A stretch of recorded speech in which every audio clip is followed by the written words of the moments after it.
Okay, we're ready. Hello, everyone. My name is Tina Monaco, and I'm the historian in the Georgia Heritage Room at the Augusta-Richmond County Public Library System. We are located on the third floor of the headquarters library here in Augusta, Georgia, and we're a resource center for the study of local history and genealogy. I'd like to introduce today Libby Copeland. Ms. Copeland is an award-winning journalist who has written for the Washington Post, New York Magazine, the New York Times, the Atlantic, and many other publications. She was a reporter and editor for the Washington Post for 11 years, has been a media fellow and a guest lecturer, and has made numerous appearances on television and radio. We are here today to discuss Libby's fascinating book, The Lost Family: How DNA Testing is Upending Who We Are, where she explores how the unintended consequences of recreational or home DNA testing are calling into question how we identify ourselves, how we define family, and how this technology will potentially be used in the future. Welcome, Libby, and thank you for being here and giving us an opportunity to discuss your book. We're honored to have you. Oh, thank you so much for having me. I'm really excited to talk to you about this, and I'm excited to talk to a historian about some of these things. Thank you. About 70% of the work we do in the Georgia Room is assisting the public with family history research, and we're also a Family Search affiliate library, so this is right up our alley. I will say a quick word to the audience. At the end of the discussion, we'll have time for questions and or comments, so at that time you can type your question into the chat box of YouTube, Twitter, or Facebook. Okay, so initially this book came about as a result of a piece you wrote for the Washington Post on DNA testing, and the piece sort of exploded. Is that right? Yeah, it was about 3 years ago. I wrote about one woman's journey with DNA testing, and it was the response that I got from people that convinced me that I had a book. Right. It was this sort of outpouring. I put an email address at the bottom. I said, if you've had a DNA testing experience that you thought was interesting or that surprised you, please share. And I created a Gmail address, and I went into it a few days after the piece ran, and I realized that I was never going to be able to dig my way out of the emails. And they were really compelling stories, and each one was unique. It was people talking about how they had discovered that they were not genetically related to their dad, for instance, which is a phenomenon known as an NPE, for non-paternity event or not parent expected. Sometimes it's called misattributed parentage. Right. People discovering, there's one woman who reached out to tell me she did not know she was adopted. So it was misattributed parentage times 2, and she was 51 years old. And it came with this sort of, this psychological weight that came along with this revelation, as well as she had recently had surgery that it turned out she probably didn't need to have and might not have had she known that she was adopted. There were people who were discovering they were donor conceived, some of them discovering that they were part of sprawling genetic networks of many, many half siblings. There's no restrictions in this country on the number of children that one donor father can conceive. So there are situations of between 100 and 200 half siblings out there. Sometimes they're raised in the same town. Sometimes they go to school with each other or wind up knowing each other at college, and they don't know that they're related. And there's a lot of kind of older half sibling phenomenon, right? Like you find out that maybe your dad had a child in high school, maybe he didn't know it, maybe he didn't say anything, and now suddenly you have an older sister who's 10 years older than you, and it's you go into the database, it says you have a half sister, and you're like, why? What? And one of the other major buckets of discovery is finding out that you didn't know something important about your heritage, your genetic ancestry. And there can be a lot of reasons for that. That can just be that it was forgotten over time. Right. But sometimes there's a kind of intentional forgetting that's part of the process of assimilation or conversion or passing as white. Among African-American members of the African-American community. So there's all this sort of revelation that can be contained in the vial. It's the minority of cases, but it's enough across the number of people who've tested that it's now making up a really substantial part of the US population. And what people wanted to tell me about was sort of the psychological ramifications for them, right? How this affected their sense of self, how this changed their outlook, changed their understandings of their entire lives up till this point, and also how this then played out in their quest for genetic family, to get to know or to understand where they come from. And I wanted to do a few things. I wanted to understand that psychology, and I also wanted to tell some of the 360 of these family relationships. Right. You know, how does that play out? How do you write a letter to your genetic father? When does it go over well, and when does it not? When do you even have control over how it goes out? How does he respond to this revelation? How do your half siblings respond? I wanted to follow some of these stories and really convey the complexity, and the fact that some of them are really kind of lovely, heartwarming reunions, and some of them are really heartbreaking. Yes. And you just don't know what you're going to get. Right. It's all of them are individual and different. None of them are the same, how they play out anyway. The story of Alice Collins' Playbuke, I hope I'm pronouncing that correctly. You are, yeah. Frames your book. Without spoiling the story, could you explain why her singular quest provides such a powerful window into home DNA testing? Yeah, I mean, Alice's story is great because she's a compelling person. She has a really compelling story. And her story contains within it both the chronology of the industry, sort of the timeline of this recreational DNA testing industry, and also the different things that can happen. So she tests in 2012. That the DNA testing for understanding your ancestry and doing family research has been around for 20 years at this point. Right. It was founded in 2000. The first US company sent out its test kits in the spring of 2000.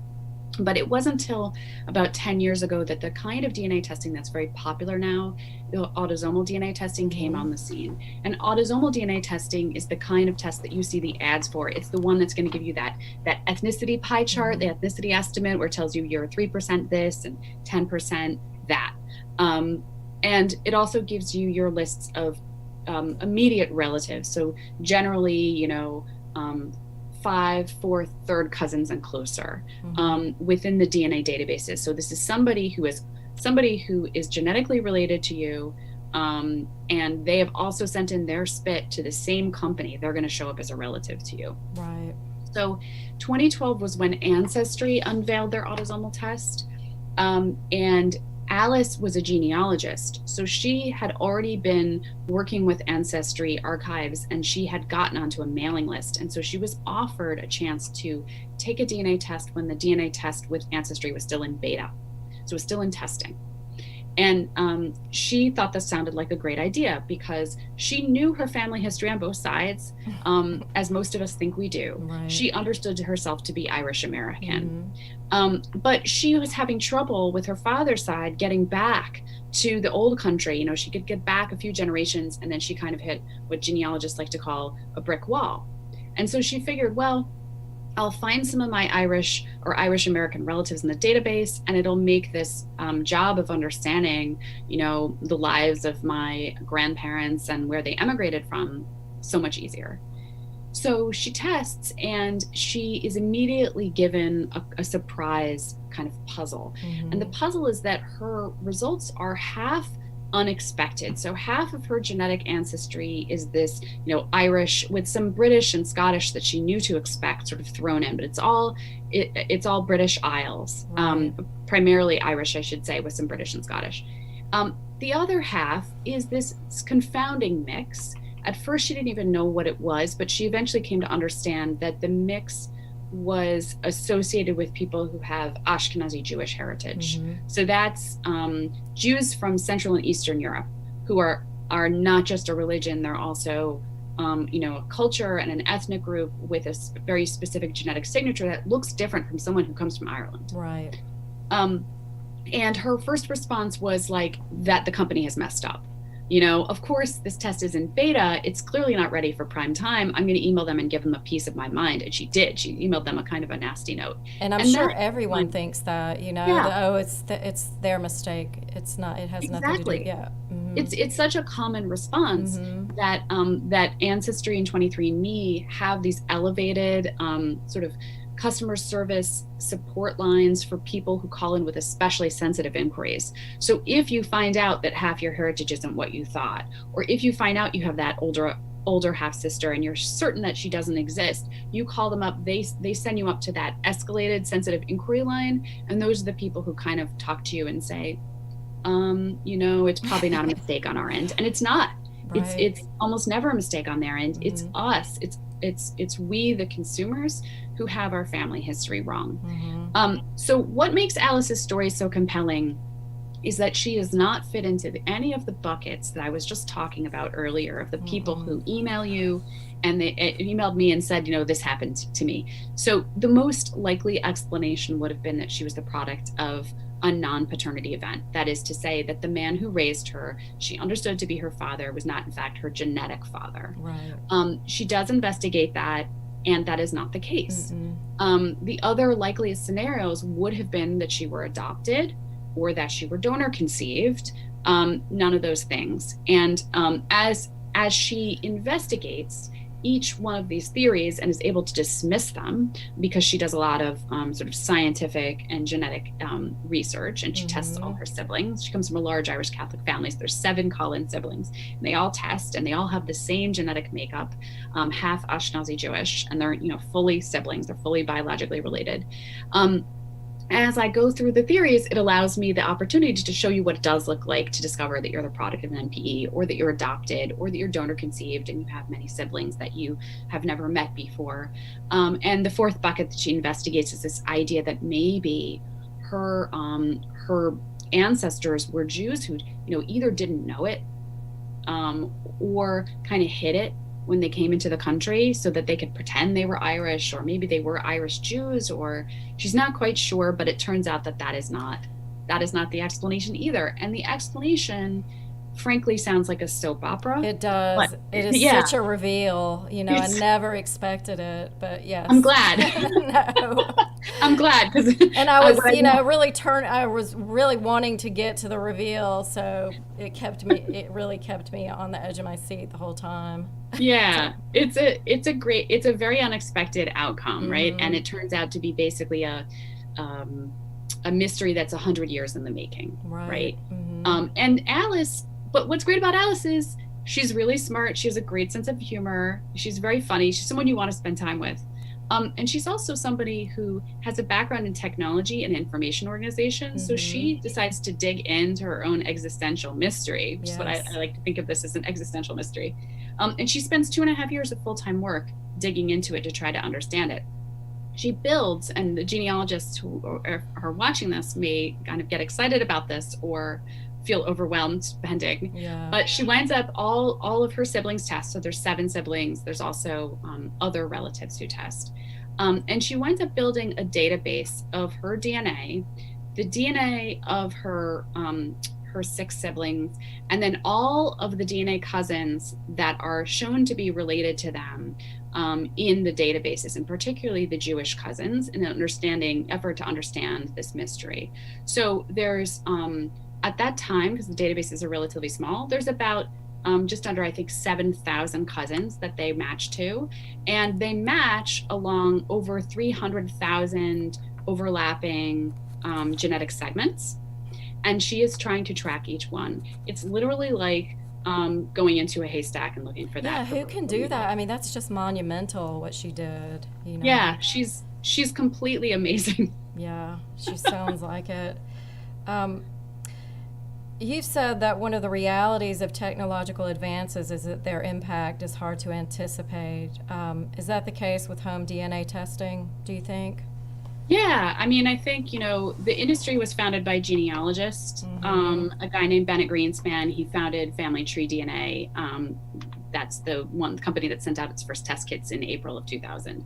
And I was able, for the book, to travel down to Houston and tour his lab and get his stories about how he started the industry. And I also managed to go to the largest DNA testing company, which is Ancestry in Utah. And I also spent some time at the Family History Library, which is run by the LDS Church, which was really cool.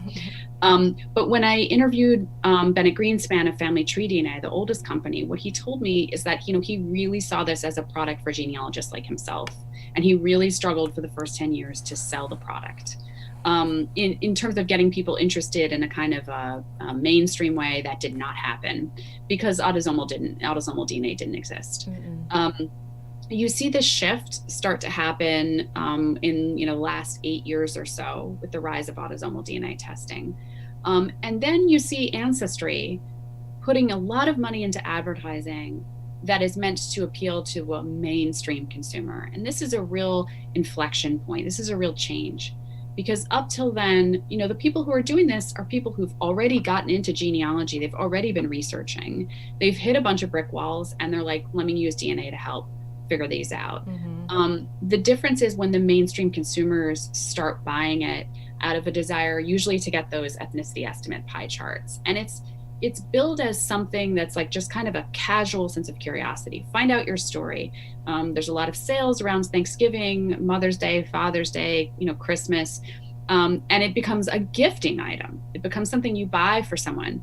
And so there's a sense of very little investment because it's so cheap and it's not that big of a deal. And you're going to find something that has some amount of psychological and emotional remove. That's how people envision it. Right. And they are not prepared. No, they don't know the kind of pitfalls of genealogy because they haven't been researching it. They don't know that, sometimes you find things you're not expecting. So if you're gifted this and you spit into the vial, you may or may not pay attention to that little warning that the companies give you, which is like something along the lines of, you may find unexpected relatives, or you may find that your perspective on your family has changed. The companies give you these little cautions, but people don't assume that that's going to apply to them. No. And what it becomes is something, a product that has the capacity and in reality is exploding myths about the American family across the board, forcing us to kind of face the ways in which certain things used to be taboos and stigmatized, and we didn't talk about them out of a sense of shame, and now we have to talk about them. And also, on a different score, and we can talk about this later, but like solving cold cases, right? And starting also to put these companies that were originally into this for ancestral purposes at the forefront of trying to predict our risk for disease. Right. So, this is part of the promise of personalized medicine. So this is a really long way from the original vision of I'm going to create this product as a niche product for hobbyists, right? And it has become this sort of universal thing, so that so many people have tested now that in many ways we're all kind of drawn in by this technology. Exactly. The whole time I was reading the book, I had this quote that's been attributed to Einstein in the back of my head, and the quote is, "It's become appallingly obvious that our technology has exceeded our humanity." And it's as if our humanity has to catch up to this technology to learn how to process it, if that makes sense at all. Yeah, that does make sense. I mean, I think, it's not that it's necessarily a bad thing for us to have conversations about like the things that were so long left unsaid, right? And it's not that it's a bad thing that we've moved from, it's certainly, I don't think, a bad thing, on the whole, that we've moved from a culture that stigmatized certain ways in which children could come into the world into a culture of like transparency, right? It's like two different cultures colliding together in this moment. But it is challenging that this is happening in this fashion with, sort of in a kind of unintentional way where people are kind of backing into these revelations and there's not a lot of support for it. And so what you see is a lot of people who are just completely reeling from this revelation, and they're seeking mental health assistance. And there's starting to be a grassroots community, I would say, of psychologists who are starting to treat this because they've experienced it themselves. Right. But it's still not really like a recognized thing, right? Not at all. And you spoke a little bit about this a few minutes ago, but with more than 35 million Americans having taken a home DNA test, you say that America has reached a tipping point. What are the implications of that? Yeah, so 35 million people spread across 4 major databases: Ancestry, 23andMe, MyHeritage, and Family Tree DNA. The majority of those are American. for reasons we can talk about, having to do with, many people having come from someplace else, and, assimilation kind of erasing our identities. And now we're looking up and saying, oh, where am I from? Right. The search for roots, and all the TV shows you see about the search for roots. But there is a darker side to that too, why we Americans are more apt to, and you talk about that early on in the book, the history of genealogy, Yeah. I mean, the history of genealogy and genetics are both intertwined with eugenics. Yeah. And that, you can't kind of ignore that. And some of the salient themes that came up 100 years ago during the early days of genetics, when we thought we could slice and dice people based on race, and predict things about intelligence connected to things like race, which we now know not to be true. Those themes they have not gone away in our culture. Right. And there was always a strain within American genealogy, and sometimes the dominant strain and sometimes very much not the dominant strain. But you see this theme played out to greater or lesser extents over the last few hundred years of, a certain amount of heritage. If you came from a certain high rank, you assumed that high rank then carried over into your blood, right? Or there was considered to be different stocks in the U.S. And the stocks, whether you were Yankee stock or Southern stock or, New England stock, might determine your qualities. Or that a family could buy their ancestry or buy their pedigree, and early. Absolutely, yeah.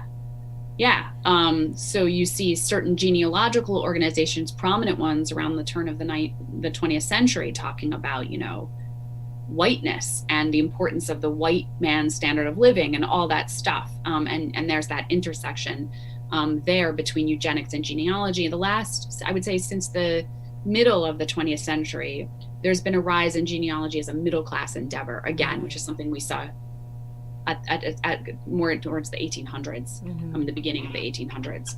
And it's a multicultural thing. And so a lot of people who are testing now are not testing because they want to prove that they're a descendant of the Mayflower. They're testing because they have no idea and they're simply curious, right? So that's kind of a shift. But okay, so 80% of those 35 million people that we're talking about who've tested are American by the estimate of a genetic genealogist that has been tracking the industry. And that brings us to just under 9% of the US population having tested, which means that whether or not you've tested, you definitely have some relatives in the database, right? You definitely have some cousins, probably a third cousin or closer, depending on your population that you come from. And a third cousin, certainly a second cousin, and also third cousin is a bit of a kind of tipping point to whether you're identifiable. And that's been the subject of some study by computer science and privacy scholars.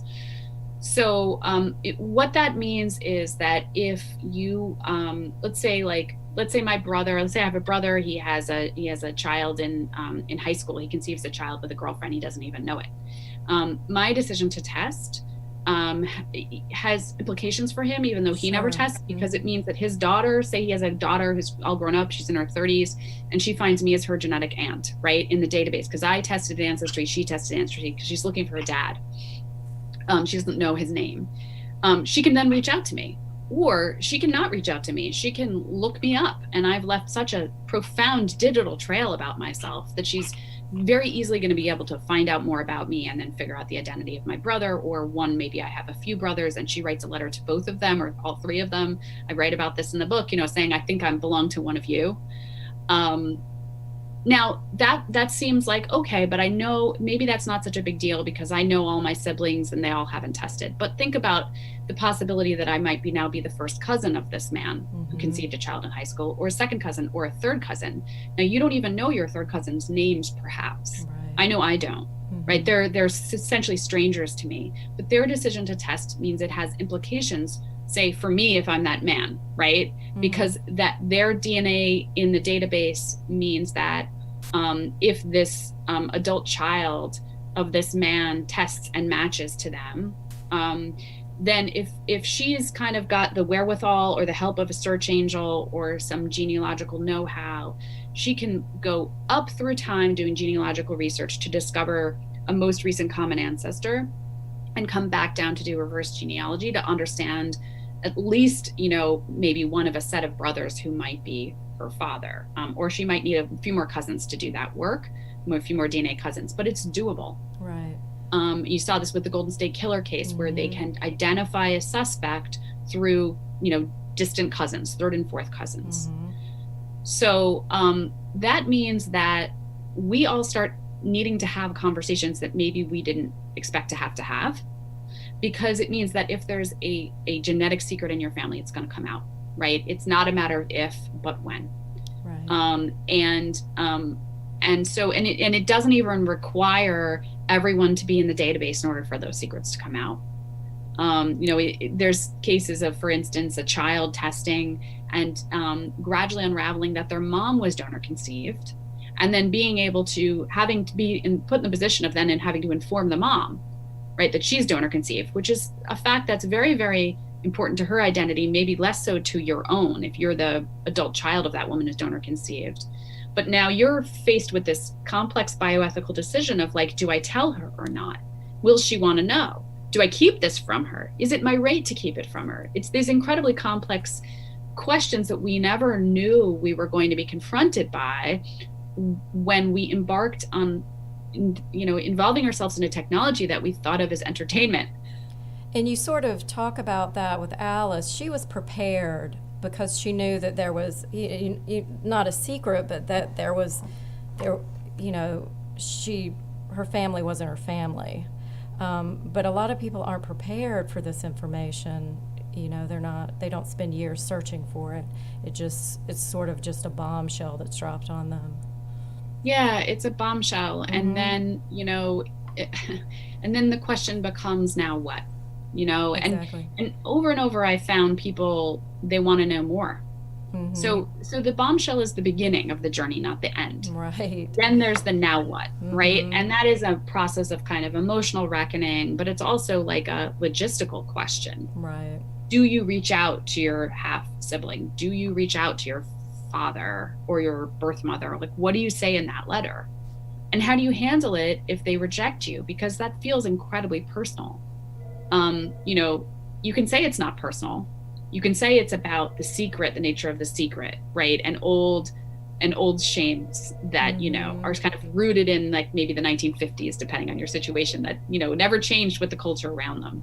But man, does it feel personal. One woman I interviewed said, she felt like she was 6 again when she was reaching out to her bio dad, and he was saying, these phone calls are getting me in trouble with my wife, and can you please stop calling me? And eventually he had his lawyer send her a letter saying, it was called a discontinuance of contact letter, when she tried to make, overtures to him to try to get to know him. He was eventually like, enough.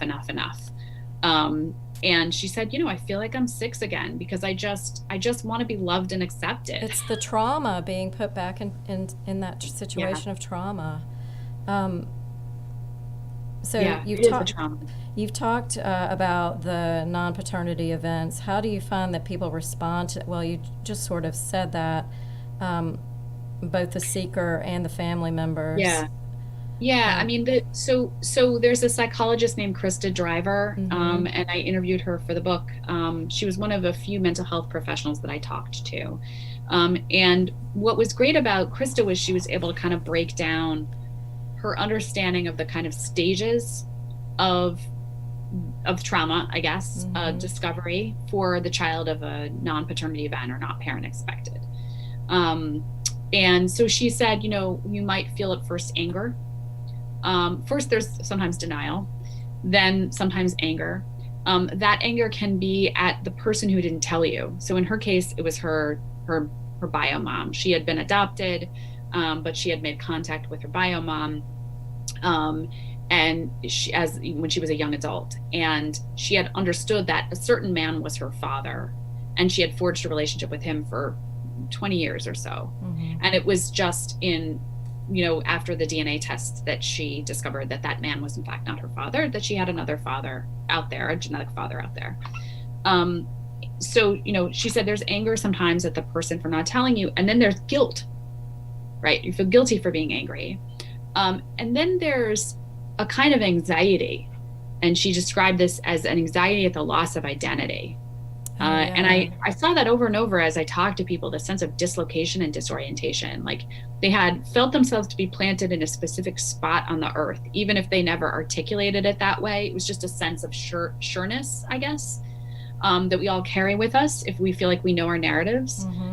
And then to have that thrown into doubt or thrown into confusion or upended was like very much the experience of being uprooted from that spot. And then they felt like they did not know where they should stand. And there's this sense of desire to be rooted. People discussed, I wound up, interviewing or corresponding with hundreds of people, over 400 people for the book. And people talked to me about this phenomenon of going back and remembering these childhood memories that maybe had not popped up for them in a long time. And they would come to them maybe in the middle of the night, and they would be like, oh my gosh, that memory that I maybe haven't thought of in 30 years, I'm suddenly remembering it. And now it makes sense. And it's totally in a different context. That thing that my mom said to me, I didn't even know I'd hung on to it. But all of a sudden I realized what she was trying to tell me, or what she was purposely not telling me. Right. Yeah. So this idea that you were editing your whole life story because the beginning, your once upon a time, is different. That's a really prevalent theme that I heard from people over and over. And the last thing that Krista told me is there's a bittersweetness, a kind of a what if, right? What if I had known all along? What would I have done with that information? What relationships have I missed out on? What have I lost? So there's a sense of gain and there's gratitude, but there's also a sense of sadness. And loss. She talked about, exactly. And she talked about being at a reunion with some cousins that she now knew she had grown up not very far from. And they were close with each other. And she wished she had known them sooner, right? She wished she had forged those childhood memories by having known them all those years. They were also close with one another, and she felt left out. And she said after that, she went home and she just lay in bed because she was so overwhelmed by this sense of like all that she had missed. Home DNA testing clearly impacts some communities more than others. Adoptees, for instance, and the donor conceived. Would you say more about that? Yeah, so I mean, adoptees have been using DNA tests for a decade at this point to get around the lack of access to birth certificates. Original birth certificates that would tell them the identities of their birth parents. If you're in a state that blocks your access, if you've been into genetic genealogy, there's a way around it. You may still want to have access to that as just a rights issue for sure. But about 10 years ago, 9 or 10 years ago, people started to develop techniques to allow others or themselves or others to, basically find birth families through DNA databases. Donor conceived people as well are often searching for the identities of their donor fathers as well as their siblings. So they are really responsible. Adoptees and search angels working on behalf of adoptees and the citizen scientists who are known as genetic genealogists are really responsible for many of the insights and the kind of revolutionary ways in which we use this information. In some ways, more so than 23andMe and Ancestry. I mean, they put the tools out there, but it was the citizen scientists who figured out how to use them. It wasn't the companies that said, here's how you can use a third cousin match to figure out your birth mom. That was individuals figuring it out. And that's absolutely extraordinary. Will you sort of define the term search angels? Because it appears a lot in your book. Search angels appear a lot in your book. Yeah, search angels are people who are committed to helping other people find their genetic families or birth families, usually for free. And they may do that because they already did it for themselves. Perhaps they're the product of an NPE or they're adopted and they had to learn the hard way from somebody else how to use these techniques to figure out their relationships and their cousins and their close kin based on a second cousin or a third cousin match. And now it's like, you know, I found when you plan your wedding, you know, and you have all this sudden information about how to do it right, and then you've done it and it's over, right? They're bursting with information about how to do this complex thing that seems so intimidating to those of us who haven't done it. But if you have a mind for puzzles, you know, and you're interested in genealogy, you can become quite good at this. And you find them in a number of places. I mean, some have kind of associations and websites, and they just offer their services that way. But there's also a lot of them on Facebook groups. And there are a lot of Facebook groups for genetic genealogy mysteries or DNA surprises or particular types of surprises. So I discovered that I'm, you know, donor conceived and I didn't know it. What do I do now? Well, there's a Facebook group for you, and it's all kind of this grassroots thing.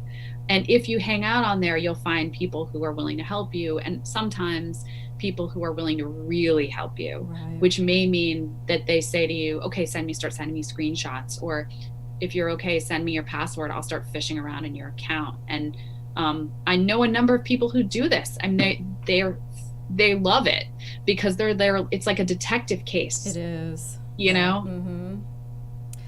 It's fascinating. And I'll say one last thing about that. They tend to be women. They do. They tend to be women, which is interesting to me. You know, why do you think that is? Yeah, I was just talking to someone about this yesterday. And she was saying, well, in her experience, genealogists tended to be women. We're the keepers of the family. I mean, I think there may be something to that. I also think, and I also think, you know, there's a really robust tradition of women volunteering.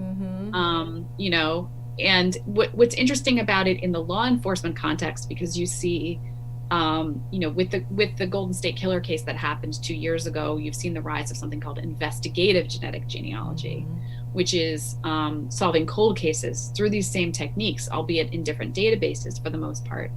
And what you see there is that it is women doing it too, and the crimes are crimes that men committed against women.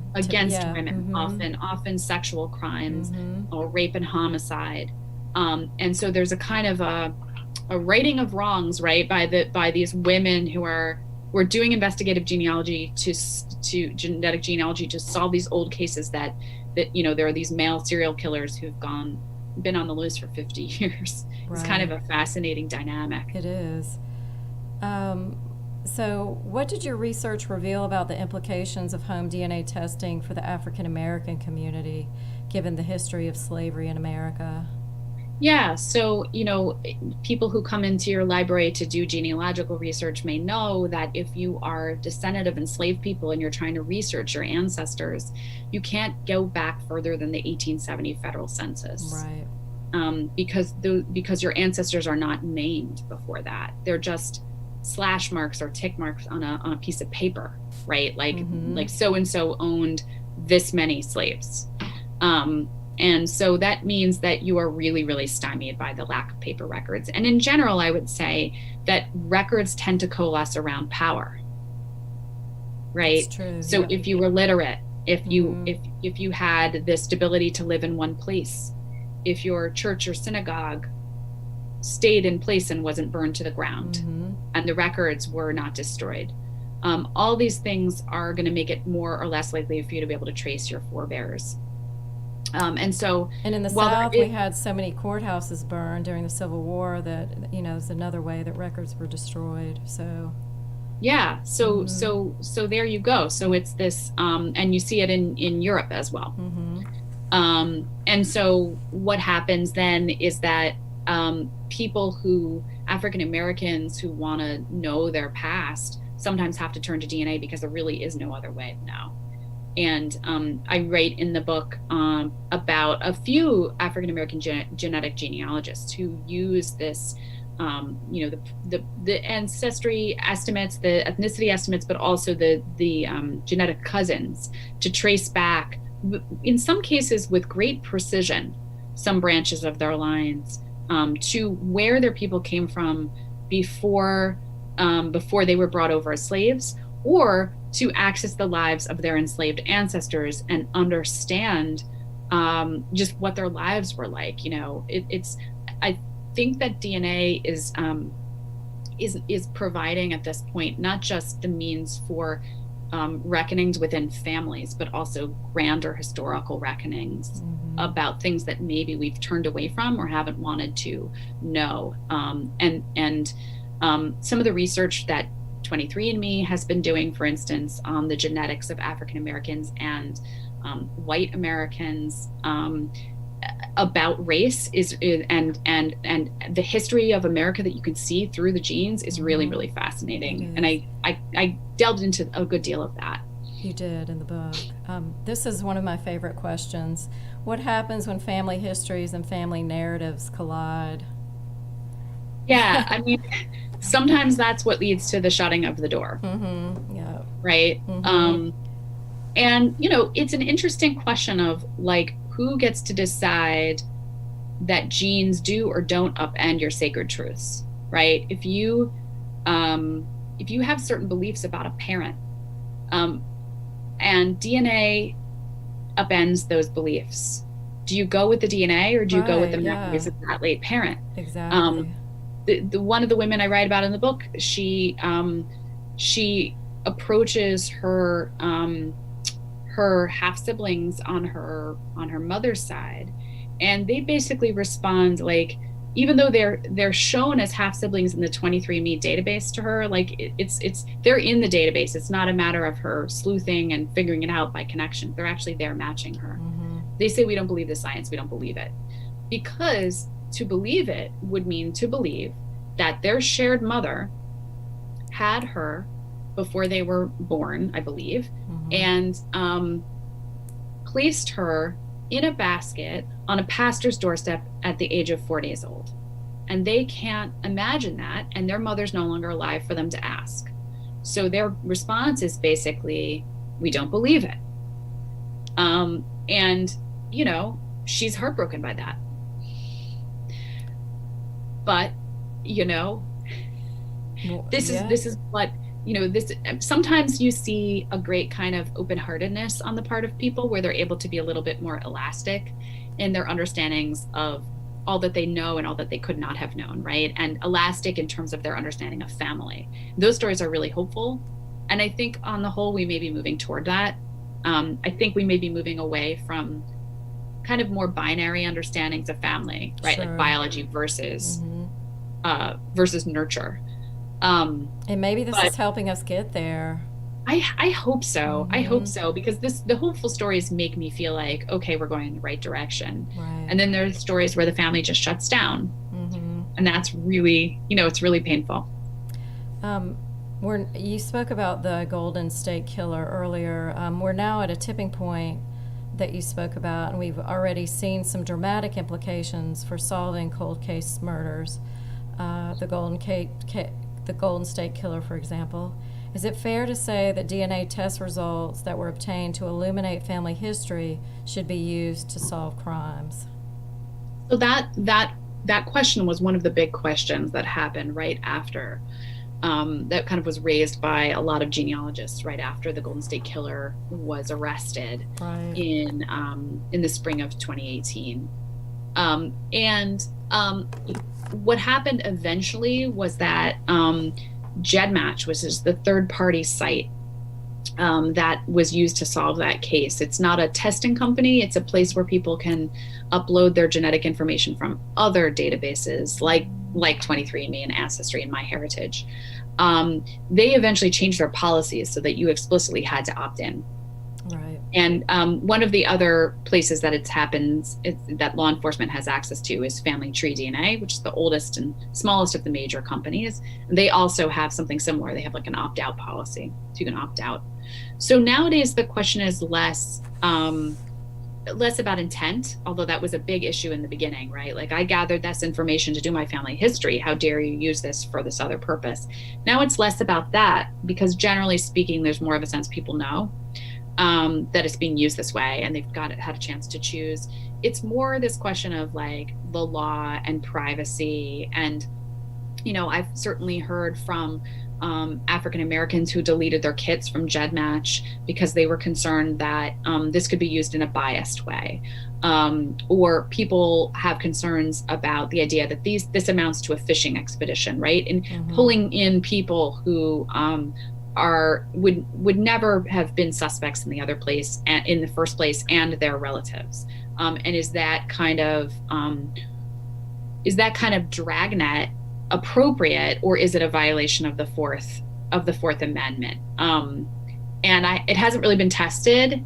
I mean, it's been used to convict, but there hasn't been a defense lawyer who's kind of attacked it on those grounds. So it's a little unclear what would happen. But the surveys I've seen of Americans demonstrates pretty good support for this technique when it is limited to the most horrific crimes. And that's primarily how it's been used. So it's been used on homicides and sexual assaults for the most part. There is concern about a slippery slope. But it's been used that way for cases going back. I think there's a few cases, most of them are like no earlier than the 60s or 70s, but there's a few that I think are 100 years or more older of a body found. And it's absolutely amazing what they can do with DNA now. And the combination of DNA and the genealogical databases is amazing. Can you talk a little bit about how this DNA can be used in the future, just some other possible scenarios? Yeah, I mean, you're seeing a pivot among the major companies towards health-related testing. So are you at a higher than average risk of developing early onset Alzheimer's? Right. Or do you have a particular mutation that puts you at higher risk of breast cancer? Right. You're seeing that. It used to be 23andMe was the only major company that was offering that kind of testing. Now all the four are moving into that space, and they're often doing it hand in hand with physician networks. So the physician networks might basically sign off on you getting a test kit and testing for these results, and then there might be some kind of counseling or coaching on the back end to help you understand them, because they're very hard to understand. Right. Like, I'm at a slightly higher risk of this. Do I need to worry? What does that mean? Can I still not exercise? Do I need to start exercising? Right. What does this mean, right? And so, what could be taking place is a kind of collapsing between these private recreational DNA testing companies and the medical establishment, so that the coming together of those two things may be kind of leading towards personalized healthcare in the future, that we stop seeing these companies as recreational, right, and start seeing them as part of the healthcare system. That eventually may happen. Okay. So have you taken a home DNA test? Yeah, I've taken 3 of them. Did you find anything surprising in your results? Yeah, I mean, so I'll back up and say, like, why would you want to take more than one, right? And because if you haven't tested, you might not know. Because you get slightly different results at each one. Firstly, because you're going to match to just those relatives at a particular company. So if you're looking for someone, looking for a first cousin, and they're at 23andMe and you're testing it MyHeritage, right? You're not going to see them. So you try to kind of distribute your DNA across as many as possible if you're doing family history research. Also, the ethnicity estimates vary. So the relative matching is really robust and reliable. They can't always predict the exact nature of the relationship, but they can generally, with almost every with a handful of exceptions for more distant relatives in certain populations, they can predict the level of closeness. But with the ethnicity estimates, they vary because it's part of it is the art of interpretation. And, each company has a different algorithm for crunching the data. And there's also different reference populations. So, 500 people meant to stand in for all of China. Right. And those 500 people may vary. The companies have different reference populations. So that's a bit of a, they're good to a point, but sometimes on the margins they're making errors, or they're telling you that you're from a related population when you're really from a population a few miles over, this way. Or they sometimes seem to suggest that you might have some small percentage of something that doesn't make any sense. And then when they update their results, that disappears. So I wanted to understand that process, and I wanted to find relatives. And so I tested at a few places. And, we did find some pretty amazing things. On my mom's side, we are Ashkenazi Jewish, like Alice found herself in half. Yeah. We were able to find a second cousin to my mom. And this relative was someone we did not know existed. My mom's forebears had come over from Eastern Europe and had escaped, everything that was to follow. But well before, in the early 1900s.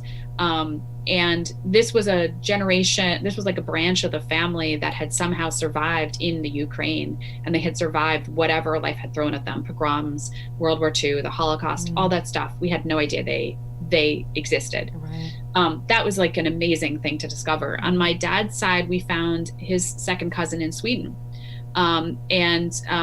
That was really cool because it gave him access to information about his grandmother's life. She had emigrated in the 1890s at the age of 16 from Sweden.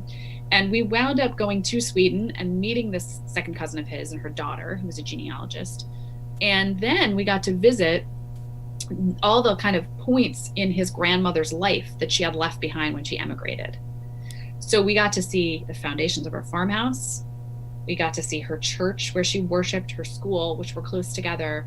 And there were even a few of the old desks that they had kept up on the top of like basically like a barn. And we were able to walk around and see the old desks, which had old graffiti.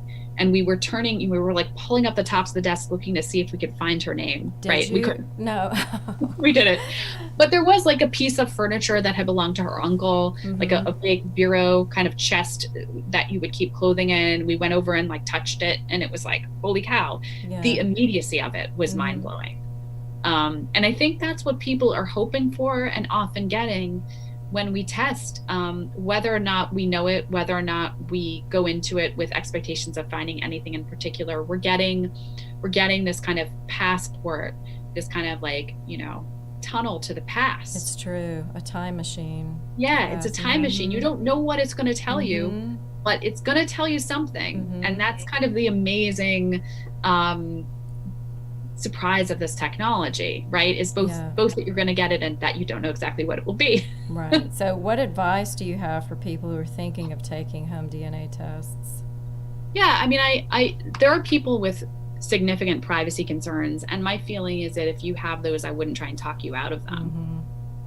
Because the privacy concerns may have to do with not wanting to kind of like upset a family balance or be responsible for something that's surprising that's found, which makes sense. And the privacy concerns may also have to do with concerns about genetic discrimination in the future. And in this country, we have somewhat limited protections against genetic discrimination. There's some federal laws, but then there's some like loopholes in that federal law, which is called GINA. And so does that mean that in some future scenario, if you apply for disability insurance or long-term care insurance, that insurer could ask to see your results and tell you they're not going to insure you? Yeah. It's theoretically possible, even though we haven't really seen it yet, or at least I haven't seen it yet.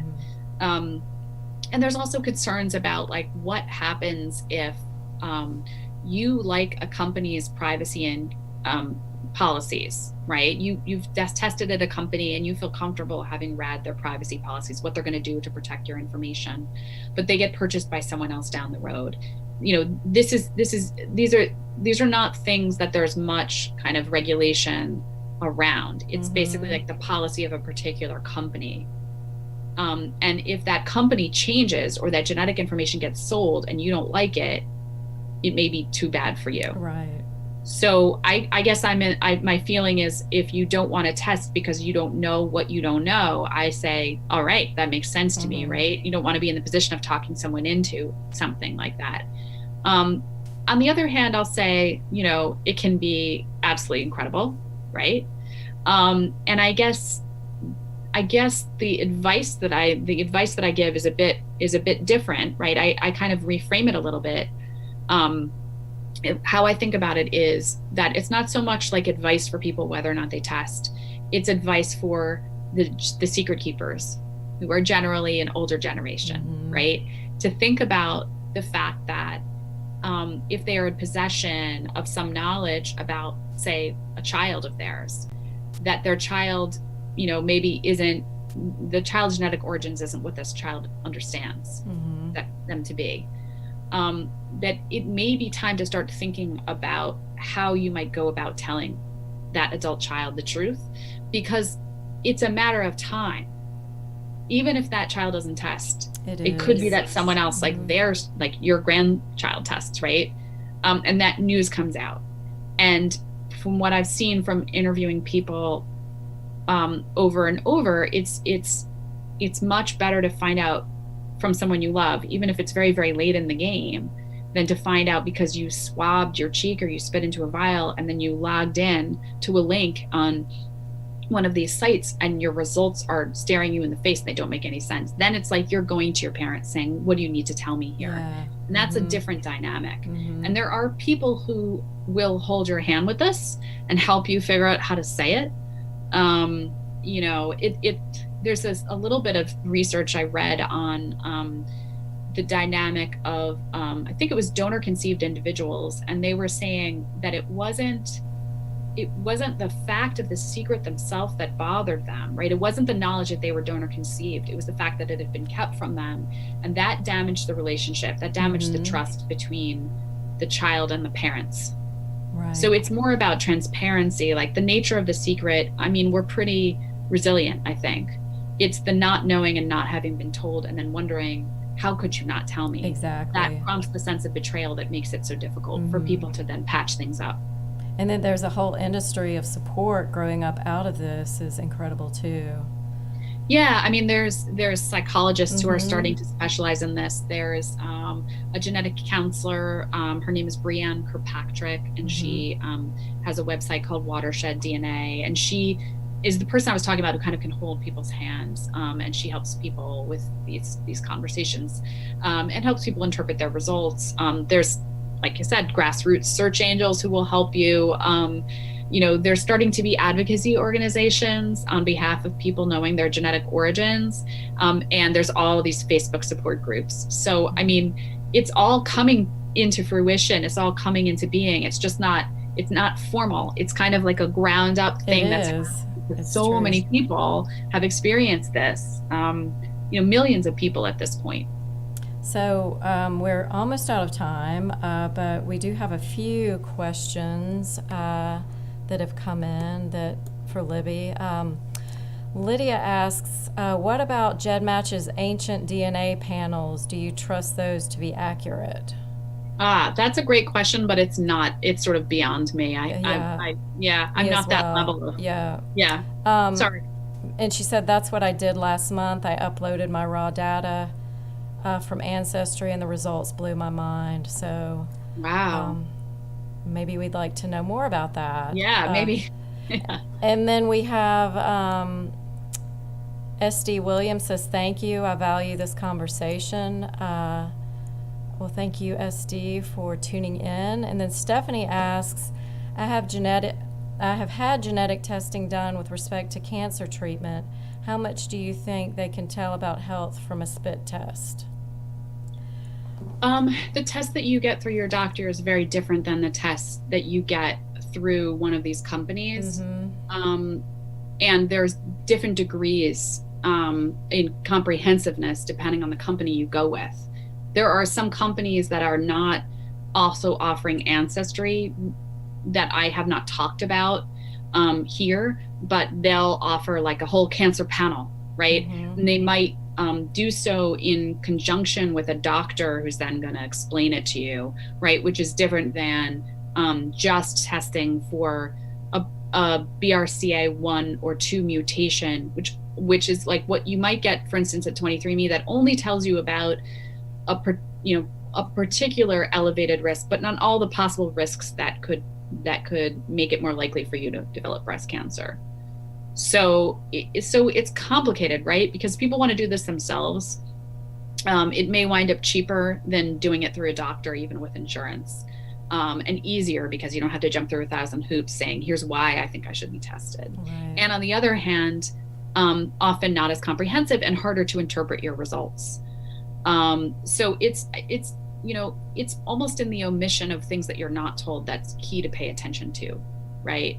And when you say a saliva test, I don't know whether you mean, I'm assuming you mean like something within the recreational realm. And then I would say there's there's key differences in the type of test that you're taking and even in what's offered by each specific company in terms of comprehensiveness. And, doctors will say, do it with a doctor, right? Or at least understand your results in the context of a medical setting, or at least have a genetic counselor explain them to you, right? And yet, there are cases of people who have tested through 23andMe, for instance, and they never would have tested otherwise because they did not know that they were at higher risk of a BRCA1 mutation, for instance, and discovered it, and it wound up leading to surgery that may have saved their lives. So you do hear those stories too, but then bioethicists worry about kind of like people walking around thinking they're fine because they took a test that wasn't really comprehensive and it told them not to worry, right? Or worrying about things they're actually not at higher risk of because they don't really understand what they're testing. So it's complicated. It is complicated. From Jeff, question for African Americans: how do you get around the 1890 census not being available? Jeff, if you want to contact me in the Georgia room or call us here in the Georgia room, I can go through that with you. There are some options for you since the 1890 census is not available. So contact the Georgia room here at Augusta Public Library. What happened to the 1890 census? It was burned in a fire. And is that just in Georgia? No, the federal census was burned. Wow, yeah, I did not know that. But there are resources that have, gone back and tried to, produce the information that was on the 1890 census. But there are other options available. And you would clearly know them. You're the person to talk to. When you started this project, did you have any idea what you were biting off? No, I didn't. Clearly not. Or I might have thought twice. Yeah. No, I'm kidding. I loved it. It was great. But, what drew me to writing this was like the human stories. I'm really, really interested in those. Mm-hmm. And then it was as I was going that I was realizing, okay, this science is pretty complex. Let me get some geneticists on the phone here. I had a geneticist read the book when it was in manuscript form to make sure I hadn't made errors. And she helped me out. I had a genetic counselor read portions of it. So I had to kind of pull in some serious ammunition on the science front to make sure that I was explaining it in a way that was both comprehensible to people like me without PhDs in biology or genetics, but also accurate. It is, and it's so readable. It's such a good book. Congratulations. Oh, thank you so much. I'm so thrilled that you liked it. I did. And I guess we're out of time. Thank you so much for being here. It was a pleasure meeting you and speaking with you. I really enjoyed it. This was really fun. Thank you, Libby. Okay. Bye. Bye-bye. Bye, everyone. Thank you for tuning in.